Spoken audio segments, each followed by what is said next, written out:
Comenzamos orando en el nombre del Padre, del Hijo y del Espíritu Santo. Amén. Imploramos al Espíritu Santo de Dios que infunda en nuestras almas el fuego de su amor y que nos ilumine. Oh camino firmísimo, que atravesáis todos los lugares, las alturas, los lugares llanos y todos los abismos. Vos todo lo componéis y reunís. Para vos las nubes corren, el aire vuela, las piedras tienen humedad, los riachuelos brotan en las fuentes y la tierra rezuma verdor. Vos siempre habéis guiado a los doctos, alegrados por la inspiración de la sabiduría. Gloria al Padre y al Hijo y al Espíritu Santo, como era en el principio, ahora y siempre, por los siglos de los siglos. Amén.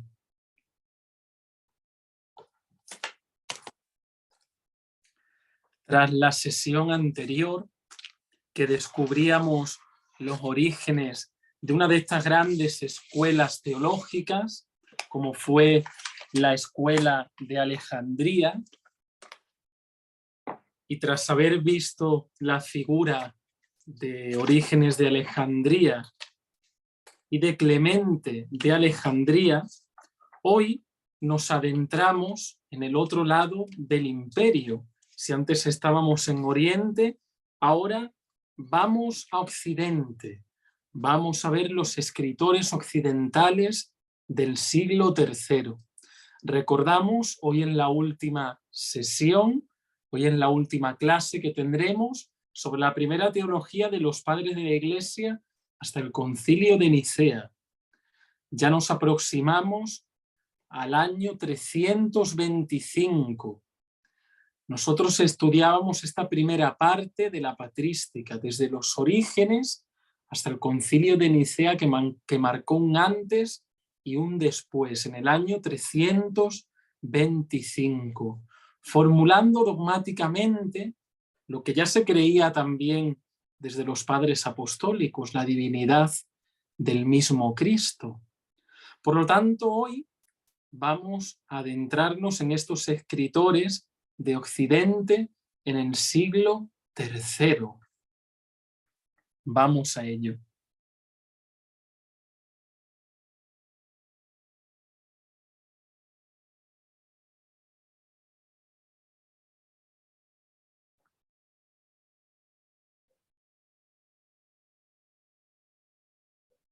Bien, otros escritores occidentales. ¿Por qué he querido poner este título de otros?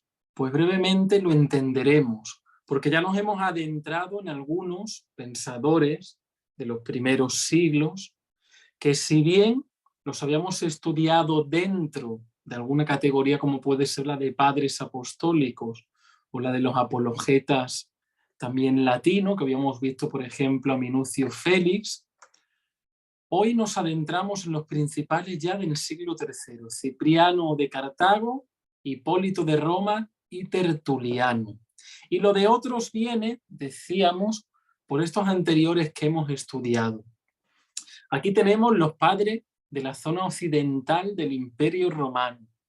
Y algunos nombres nos sonarán, ¿verdad? Vamos a comentarlo por ciudades, por capitales. En Cartago nos encontramos con Tertuliano y con Cipriano, que veremos hoy.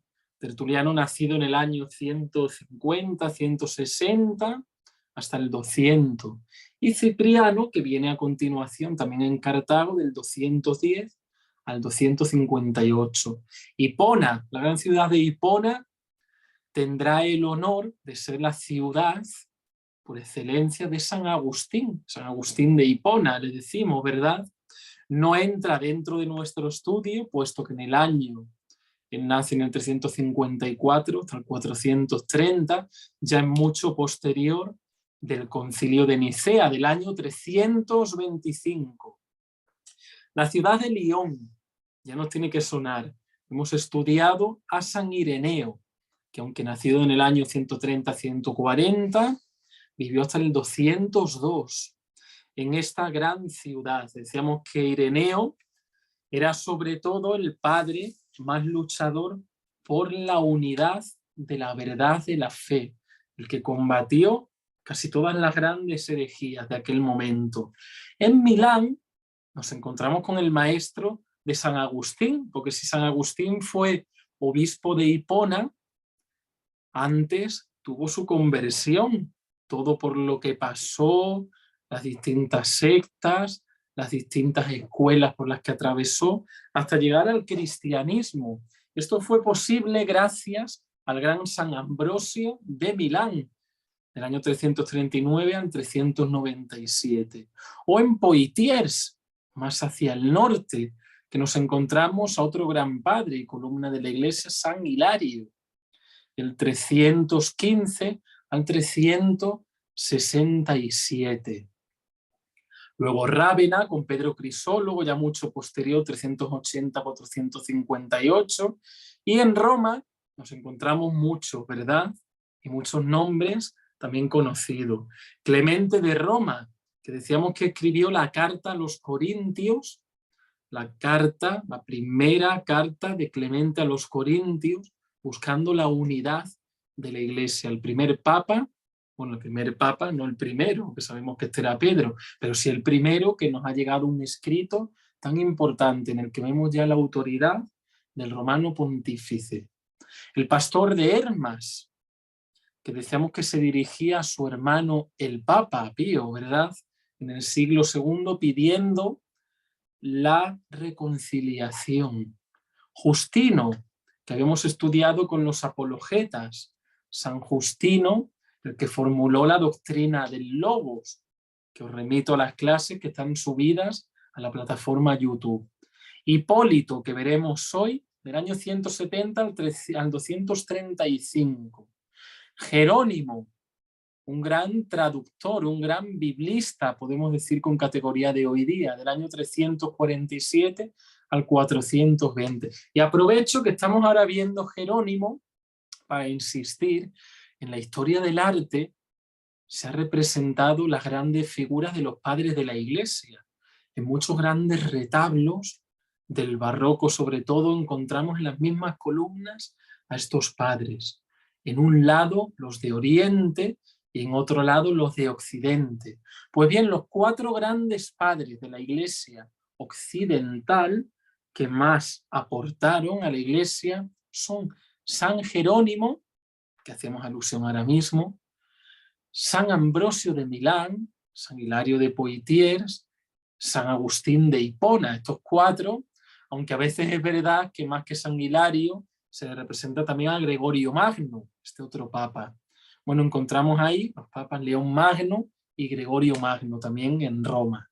O Sevilla, esta gran capital hispana como fue Hispalis, el nombre que le pusieron en la época romana, Hispalis, Sevilla. Ahí nos encontramos a San Isidoro, ya muy posterior, del 560 al 636. Decíamos que con Isidoro de Sevilla acaba la era de los padres de la Iglesia en Occidente. En el Oriente no era con San Isidoro. Seguro que recordamos con quién era, ¿verdad? Y si no, pues lo dejo para que ustedes investiguen y también busquen en las primeras clases, que insistí bastante en este padre de la Iglesia de Oriente, al que debemos pues también muchas formulaciones en torno al uso de las imágenes que hacen los cristianos. Luego Toledo, encontramos a San Ildefonso, y en Turín a Máximo de Turín. Bueno, pues bien, habiendo visto estos padres de la Iglesia occidental, nosotros nos centramos en los 3 grandes de antes del Concilio de Nicea. Escritores occidentales, pues nos encontramos con que Occidente no tenemos tan gran teología como en Oriente. Es curioso, ¿por qué? Pues porque Occidente estaba preocupado por los temas más prácticos, por los temas morales. Encontramos muchos comentarios también a libros de moral, libros de la escritura interpretados en clave moral, como puede ser comentario al libro de Job. Habrá muchos padres de la Iglesia que comenten este libro tan breve de la Biblia, el libro de Job. Y encontramos que en Occidente hay menor nivel cultural y ausencia de las grandes escuelas, como decimos que era la escuela de Alejandría, todas en Oriente, la escuela de Antioquía, la escuela de Cesarea, que es hija de la escuela de Alejandría, fundada también por Orígenes. Pero bien, aparecen los primeros testimonios en torno al año 150. Fijaos también que lo que nos tenemos que ir hacia atrás, ¿verdad? Cuando ya estábamos plenamente en el siglo III.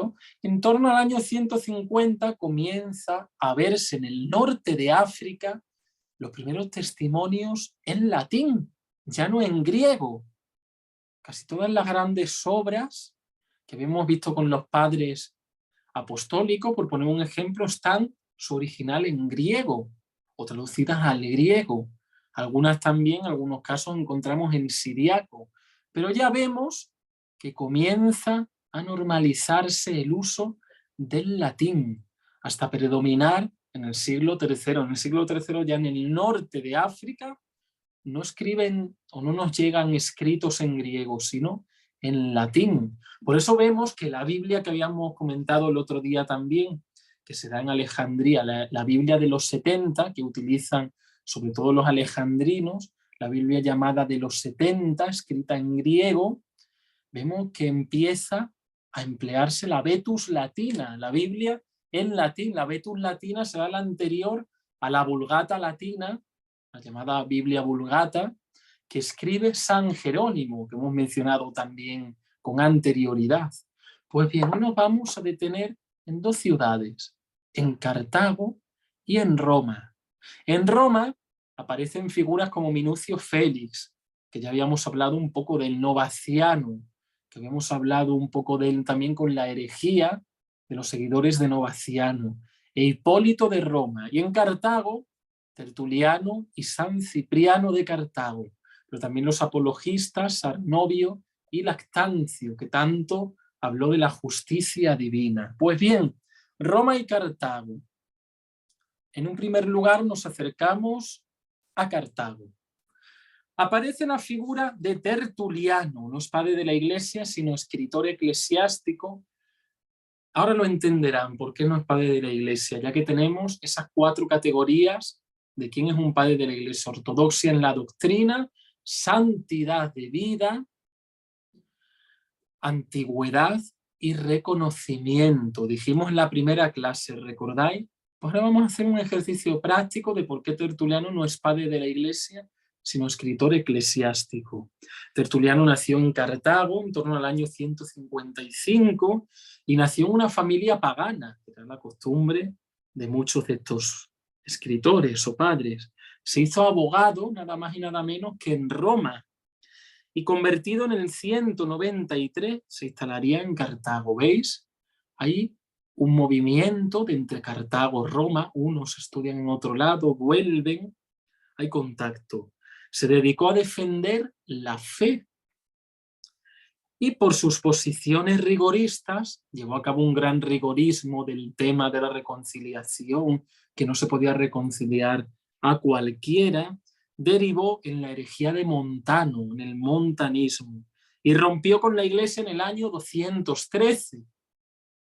¿Veis? No es padre de la Iglesia, sino escritor eclesiástico, porque la nota de ortodoxia en su doctrina, podemos unir a la de santidad de vida, ya quedó quebrada. Tenemos en este escritor antigüedad y algunos escritos de mucho valor.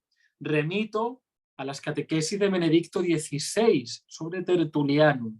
Ahí muestra Benedicto XVI como un gran escritor al que debemos muchos conceptos en latín, muchos términos que él introdujo o que él empleó y utilizó en la mayor parte. El concepto pues, de Trinidad, hablaba mucho él, y otros y tantos conceptos. Bien, como él cayó en esta herejía, solo escritor eclesiástico.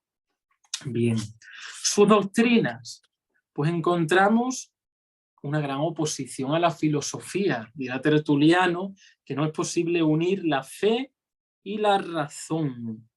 Él, esto le viene sobre todo de su formación jurídica. Él deposita su confianza en las pruebas jurídicas y por eso describe con términos jurídicos, porque era lo que había estudiado, la relación entre Dios y el hombre. Términos del lenguaje jurídico, del lenguaje común latino. Como son, él emplea los términos de trinitas, ya en latín, no en griego. Trías ya venía, si recordáis, de Ignacio de Antioquía. Pues ahora el trinitas, o persona aplicada a Dios, estas categorías. Dirá que en Cristo hay una persona, por eso emplea persona, en Cristo una persona, y dos naturalezas. Fijaos que ya se acerca a la doctrina católica, que decimos que en Dios hay tres personas divinas y una única naturaleza. Y que en Cristo, esto lo dice también Tertuliano, hay dos naturalezas, la humana y la divina. Pues otros acentos de su doctrina es, pues en cuanto al tema de la penitencia para el perdón de los pecados, aquí se aparta del catolicismo, cae en el montanismo y dice que no hay penitencia para algunos pecados. Incluso afirma que hay una doble iglesia, una iglesia por un lado y otra iglesia por otro. Fijaos, dice en el de penitencia 7, en esta obra, dice Tertuliano: si ocurre que debes hacer penitencia por segunda vez, no te dejes abatir ni aplastar por la desesperación. Avergüénzate de haber pecado por segunda vez, pero no te avergüences de arrepentirte. Sonrójate de haber caído de nuevo, pero no de levantarte nuevamente. Que nadie se deje llevar de la vergüenza. A nuevas enfermedades hay que aplicar nuevos remedios. Pues bien, si en el de penitencia sigue una doctrina sana, luego ya todo esto llevado al extremo deriva hacia otro lugar. Tertuliano, fijaos, es el primero en otorgar a la Iglesia el título de madre. Dice que Domina Mater Ecclesia, la señora madre Iglesia. Al mismo tiempo dice que es única, aunque con el montanismo él ya deriva hacia otras doctrinas. Reemplaza la doctrina por la falsa teoría de la duplicidad de Iglesia. Dice que está, luego después cuando cae en herejía, la Iglesia del Espíritu Santo, la de los perfectos, y la Iglesia como asamblea de obispos, que sería la Iglesia terrena y jerárquica. Por otro lado, también vemos en Tertuliano que hace una sistematización de la doctrina sobre la virginidad cristiana. Lo considera muy bello. Dice que como la Iglesia es madre y es casta, también sus hijos. En su época montanista sostiene que hay tres pecados que no se pueden perdonar: la idolatría, la fornicación y el homicidio. Incluso en sus últimos escritos dirá que la Iglesia jerárquica no tiene el poder de perdonar estos pecados, sino tan solo al homo spiritualis, es decir, el grupo de montanistas tienen esta capacidad de perdonar pecados y no todos los pecados. Pues bien, voy a citar algunas obras de Tertuliano, ya habiendo visto un poquito su doctrina. Él tiene escritos apologéticos, obras polémicas y escritos morales, escritos apologéticos. Pues tiene el apologético, Apologeticum, es su obra maestra. En esta se dirige a los gobernadores romanos, fue compuesta en el 197 y en ella trata de demostrar la injusticia que se comete al perseguir a los cristianos. Él critica el procedimiento judicial que se emplea, que por ser cristiano, por llevar este nombre, se les persigue. Reclama la libertad de culto y resalta con mayor fuerza la caridad cristiana. Otras obras, a las naciones, aquí está dirigida a los paganos en general. Y en ella, pues en dos libros, el primero más defensivo muestra la irracionalidad también de los procesos contra los cristianos. Y en el segundo momento ataca con mayor fuerza la religión pagana. Hace escápula, una apología entre el 211 y el 213 a este procónsul de África que había sido muy cruel con los cristianos. Su finalidad, mostrarle las injusticias. Pues después de estos escritos apologéticos, obras polémicas. Polémicas porque se dirigen a ciertas polémicas, como puede ser la herejía de Marción y la herejía también el gnosticismo. En De Prescriptione Hereticorum, traducido las prescripciones contra las herejías, vemos que él aquí, su obra más importante en torno al año 200, se muestra como un gran conocedor del derecho y aplica la figura jurídica de prescripción procesal para rebatir las herejías. Y aquí hace un gran uso de las sagradas escrituras para rebatir la herejía. Adversus Marcione, contra Marción, obra más extensa, critica el dualismo de Marción, que decía que había dos dioses, recordáis, uno bueno y otro malo. O el Adversus Praxeas, contra Praxeas, del año 213, en el que busca refutar pues, todas las doctrinas de la Trinidad y de la cristología que tenía Praxeas. Praxeas negaba en cierta manera la Trinidad. Praxeas afirmaba el modalismo, es decir, que era el mismo de distintos modos, el Padre, el Hijo, el Espíritu Santo.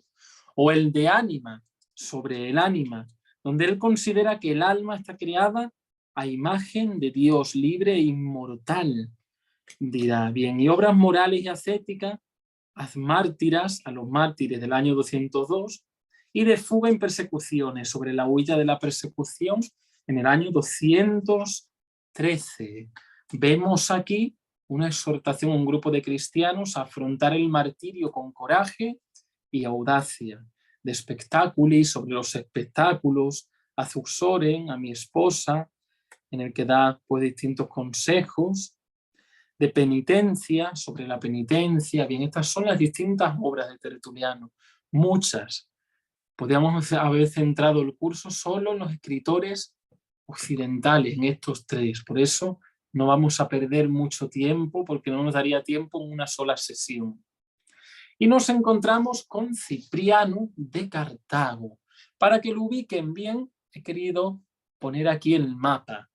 Fijaos, Cartago, ¿dónde está? En la parte derecha, en la parte oriental del occidente, muy cerca de la bota de Roma, ¿verdad? Lo encontramos ahí en el norte, Cartago. Fijaos dónde está también Roma. O dónde está Hipona, muy cerca también de Cartago. Bien, ¿qué decir de la figura de San Cipriano? Que nace en Cartago en torno al año 210, de padres paganos, pero ricos también. Con una buena educación se convirtió ya siendo adulto y sería obispo de Cartago desde el año 249. Vivió dos grandes persecuciones, se enfrentó al problema de los lapsis, de aquellos que habían apostatado, si se les podía perdonar de sus pecados o no. Y el problema también del bautismo de herejes, si era necesario volver a bautizar a los que habían caído en herejía.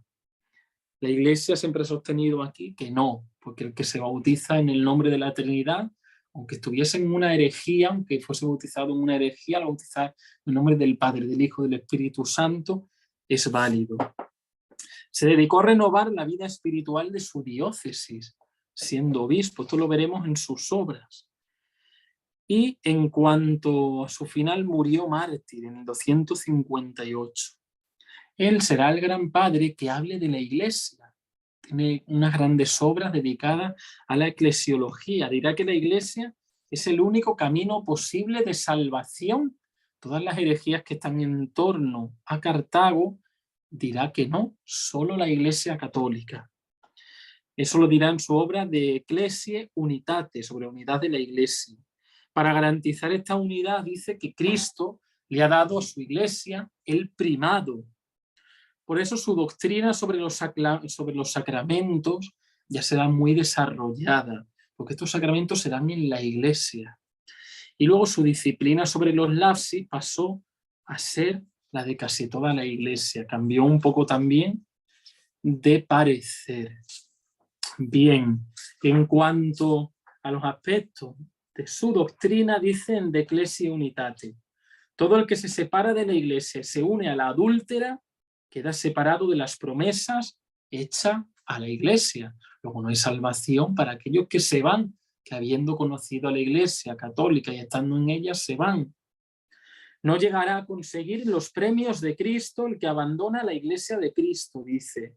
Es un extraño, es un profano, es un enemigo, dirá San Cipriano de Cartago. Y en cuanto a sus principales obras, nos adentremos también, aunque sean los títulos. Tiene distintas cartas. Tiene unas cartas dirigidas, tiene innumerables cartas. La carta 67-69 es la que dirige a los obispos de León, a obispos y diáconos de León y de Emérita Augusta, Mérida, muy cerca del lugar desde el que les estoy ahora mismo hablando, un lugar en el que el cristianismo, catolicismo, echó raíces desde muy temprano, un lugar que tenemos incluso a grandes mártires, ya del siglo III, como es Santa Eulalia, mártir, Eulalia de Mérida. Bien, en cuanto a las cartas, tiene infinidad de cartas. Tiene 81 en total. Cartas dirigidas a distintos interlocutores, otras veces a algunos sínodos. Luego otras obras, el de Ecclesiae Catholicae Unitate, sobre la unidad de la Iglesia Católica, es el escrito que mayor resonancia ha tenido en la posteridad, de gran importancia, porque fue un intento de sistematización de la eclesiología, siguiendo el principio de unidad. Decimos que la Iglesia es una, santa, católica y apostólica. Él emplea esta nota de unidad para explicar qué es la Iglesia. Puede haber empleado las 4, pero en aquel entonces todavía no estaba formulado así. Fijaos que el credo creo en la Iglesia, creo en la Santa Iglesia Católica, digo, el concilio de Nicea, o hasta el concilio de Constantinopla en el 381, ya será ahí cuando se diga la Iglesia una, santa, católica y apostólica. Bien, algunos escritos sobre educación espiritual y virtudes, de bono penitencia, sobre la virtud de la penitencia, de celo et libore, sobre los celos y la envidia, de habitu virginum, sobre las costumbres que deben observar las vírgenes cristianas, de opere et eleemosinis, sobre las obras de caridad y la limosna, de dominica oratione, sobre la oración dominical, es decir, la oración del Señor, que es un comentario muy bello al Padre Nuestro. Habíamos dicho el otro día que también Orígenes comentaba en su tratado sobre la oración el Padre Nuestro, pues Cipriano de Cartago otra vez. Tiene también algunos escritos frente a las calamidades, a Demetrianum, de mortalitate. Esto es a Demetrio y sobre la mortalidad.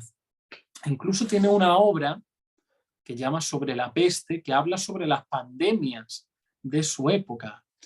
Bien, otras obras de reconciliación tituladas de Lapsis, es decir, sobre los apóstatas, donde desarrolla esa doctrina que hemos dicho antes. Tiene también exhortación al martirio, Fortunatum, dirigido formalmente a un amigo, pero que en realidad lo está dirigiendo a toda la grey, a toda la iglesia en torno a él. Estos escritos están llenos de ejemplos, citas, analogías de la Biblia, muestran los males de la idolatría, el premio al sufrimiento, la necesidad también de la perseverancia. Y aquí podemos destacar un libro también, Ad Quirinum, un libro que fue llamado después Testimonia, en el que nuestro autor lleva a cabo una lectura esencialmente cristológica del Antiguo Testamento. Bien, pasamos a Hipólito de Roma. ¿Quién fue Hipólito de Roma? Es bastante complejo decir quién fue Hipólito de Roma, porque hay varios Hipólitos con distintas doctrinas que se piensa que en la tradición se fusionaron, es decir, había algunos dicen que hasta 3 Hipólitos, un Hipólito en Occidente, un Hipólito que es santo, otro Hipólito en Roma que era hereje. Bien, no hay mucha biografía sobre él. Es el autor más destacado de esta época en Roma, pero no sabemos ni el tiempo ni el lugar de su nacimiento. De sus escritos se puede deducir que venía de Oriente. Este sí escribió en griego, porque escribe en Roma, no como Tertuliano o Cipriano Cartago, que ya escriben en latín, porque estaban en el norte de África, donde comienza a formalizarse el escribir en latín. Se había formado en filosofía griega y sobre todo en la teología alejandrina. Esto es una información que tenemos, un tal Hipólito que viene de Oriente. Otra información, se dice que hubo un papa, un presbítero, un sacerdote en época del Papa Ceferino, en torno al año 299 y 217. A la muerte de este papa fue elegido San Calixto, al que San Hipólito se opondrá porque le considera muy indulgente con la penitencia, dice que perdona cualquier pecado. San Hipólito, luego hay otro círculo que dice que este San Hipólito se hizo elegir papa por un círculo pequeño, pero muy influyente, por eso considerado el primer antipapa. El cisma continuó hasta que el emperador Máximo, en el año 236, le destierra por un lado al papa Ponciano y a San Hipólito a la isla de Cerdeña, donde se reconciliarán y morirán como mártires en el año 235. El papa San Fabián mandó traer los cuerpos de ambos a Roma y allí los hicieron pues grandes honras fúnebres. Se levantaron grandes estatuas sobre las que se grabaron elenco de sus obras. Por eso sabemos cuántas obras tiene, o algunas de ellas. Por eso en la imagen aparece un elenco también. Bien, una figura muy controvertida, porque no sabemos muy bien acerca de él. No sabemos si estas tres figuras se fusionan, no sabemos quién es cada Hipólito. Hubo varios Hipólitos. No nos vamos a adentrar en ello. Decir que se enfrentó con el Papa, que fue desterrado, murió mártir. Bueno, sus doctrinas, pues bien, él nos transmite especialmente en cuanto a la Trinidad. Dice que el Logos es Dios, unido al Padre de modo inmanente, pero le interesa sobre todo hablar del Logos en la creación. Dice que él ha sido su realizador. En la encarnación se convierte en hijo perfecto. Según parece San Hipólito, adolece de un cierto, pues en este caso, subordinacionismo. Si el hijo se convierte, como que el hijo es inferior, ¿no?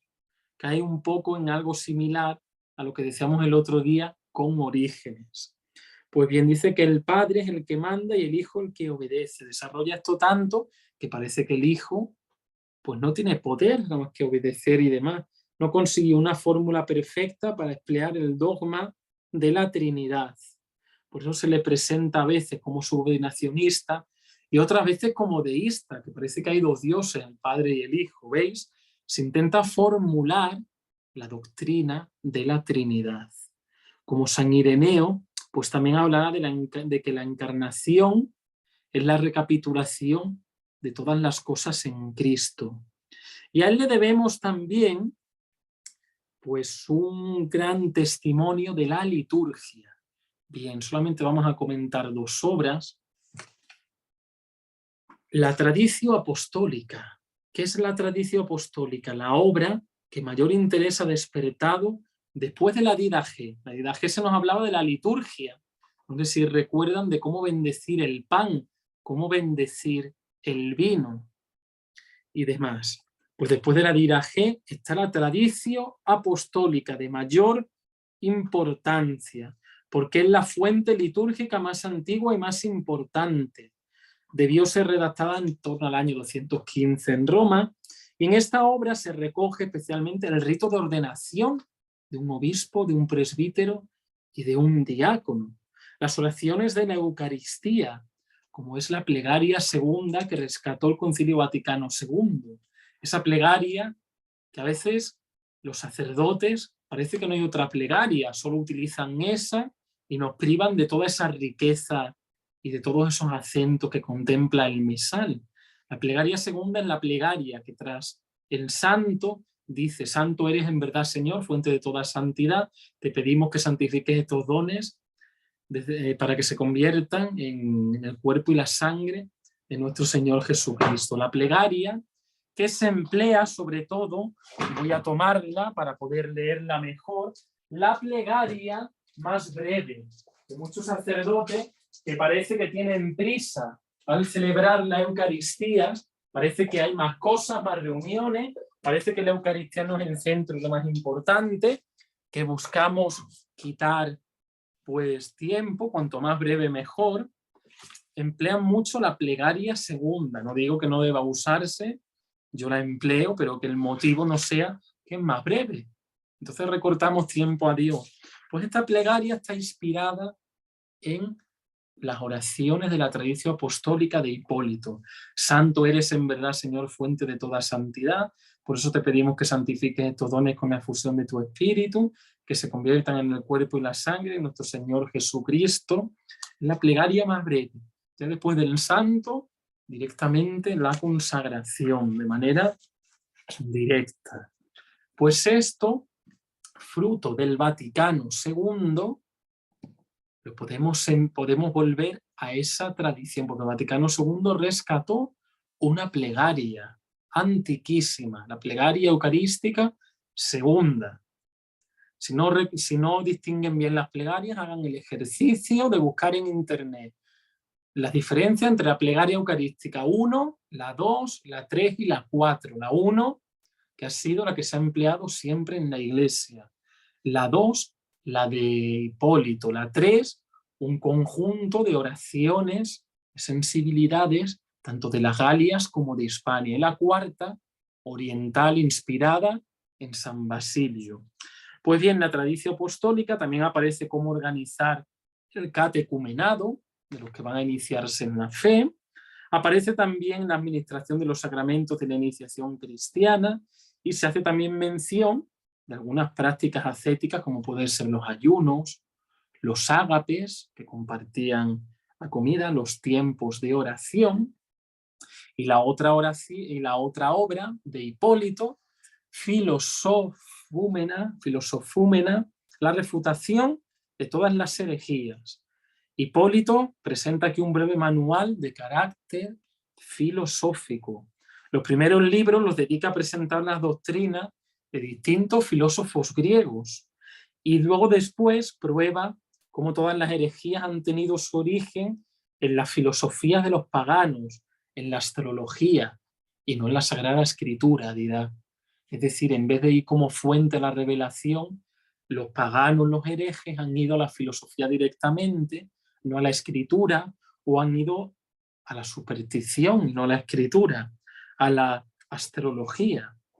Bien, pues hasta aquí la figura de Hipólito. Vamos a leer también algo de él, como puede ser en este caso. Tenía aquí un texto también preparado. Esperemos encontrarlo.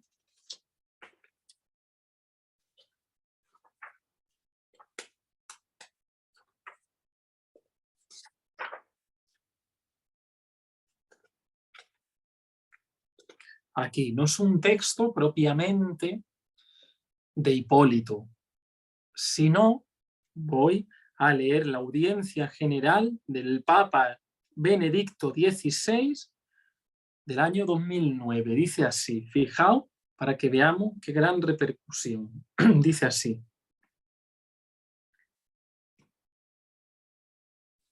Para comprender mejor el significado de la Natividad, de la Navidad del Señor, quisiera hacer una breve referencia al origen histórico de esta solemnidad. De hecho, el año litúrgico de la Iglesia no se desarrolló inicialmente partiendo del nacimiento de Cristo, sino de la fe en su resurrección. Vemos que dice el Papa que no partimos directamente de la Navidad, a partir de ahí contar, ¿no? A partir de la resurrección. Pero por eso la fiesta más antigua de la cristiandad no es la Navidad, sino la Pascua. La resurrección de Cristo funda la fe cristiana. Está en la base del anuncio del Evangelio y hace nacer a la Iglesia. Por lo tanto, ser cristiano significa vivir de modo pascual.